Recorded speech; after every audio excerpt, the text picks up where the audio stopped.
Manca un giorno all'inizio ufficiale dei festeggiamenti in onore di San Calogero, il monaco guaritore venuto in Sicilia ad evangelizzare e diffondere la fede cristiana.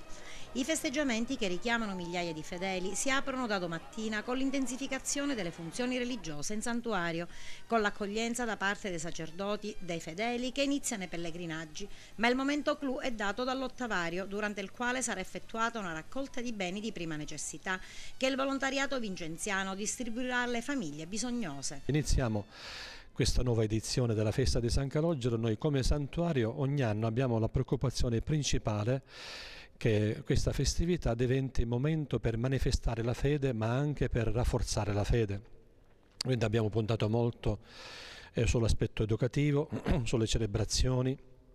sulle confessioni, ma anche su momenti caritativi, cioè durante la settimana andremo a fare visita agli anziani, porteremo il pane benedetto,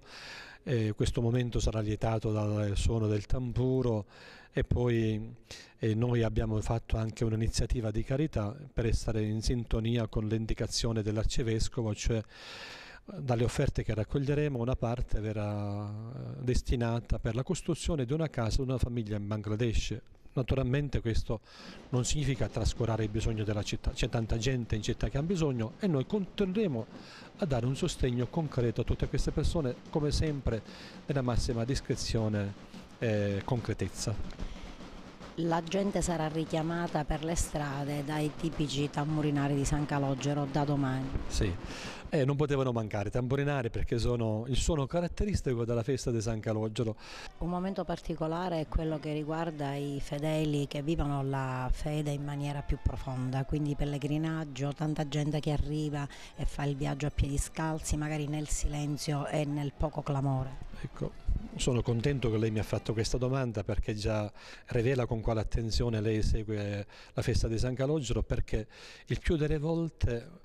queste manifestazioni non vengono attenzionate adeguatamente, però sono la parte più bella della festa di San Calogero, perché migliaia di persone durante la festa vengono in santuario a piedi scalzi, pregando, poi partecipano alla messa, si accostano alla confessione,